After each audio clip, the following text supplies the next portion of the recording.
Ya, jadi ada satu hal yang sangat penting untuk kita sikapi dan untuk kita mengerti bahwa seseorang tak kala tidak menjadi sebuah proses dia menjadi pejabat, itu orang privasi namanya. Tapi saat orang itu sudah mengajukan ya ke lembaga publik dalam arti ingin mendapatkan sebuah proses mulai dari bupati, wali kota, gubernur maupun jenderal maupun presiden, maka otomatis dia itu adalah pejabat publik yang diatur di KIP, Keterbukaan Informasi Publik pasal 18 ayat 2. Maka jika rakyat menghendaki, ya harus diberitahukan identitasnya, apapun sampai pada kesarjanaannya, itu wajib di ayat 8 pasal 18 ayat 2 gitu ya.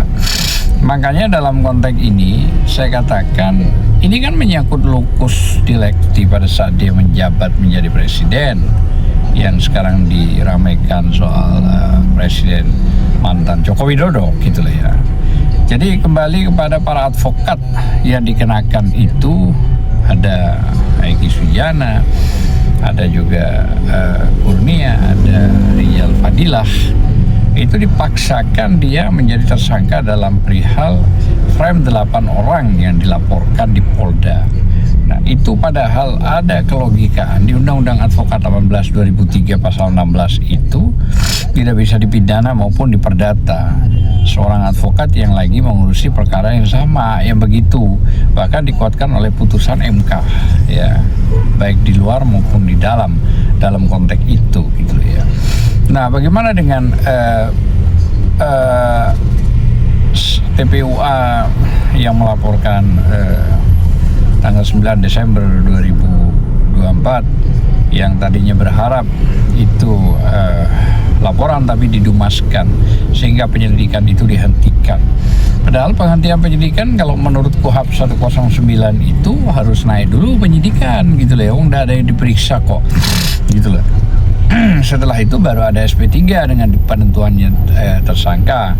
Nah, baru proses itu penghentian gitu loh ya. Ditambah lagi dengan logika yaitu Undang-Undang 31 tahun 2014 gitu loh ya.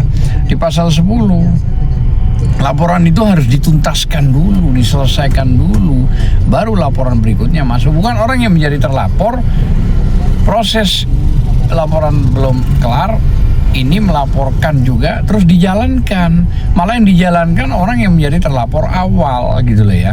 Lah ini yang agak ngaco sih ya, semua ditabrak gitu loh ya.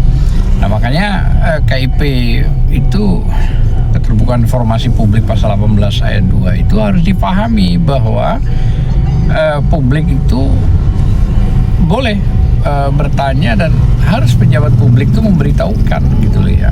Ada lagi hal yang paling penting di sini adalah soal Undang-Undang 43 nomor tahun 2009 ya, itu di pasalnya ada pasal 68 kalau nggak asli itu tentang kearsipan, itu ancaman pidananya jelas 10 tahun itu.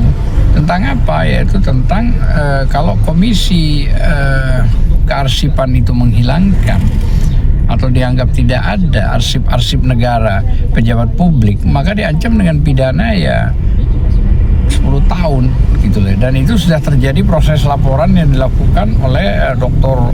Bonatua ke Mabes Polri gitu loh ya. Nah, inilah fakta-fakta yang seharusnya diselesaikan gitu loh ya.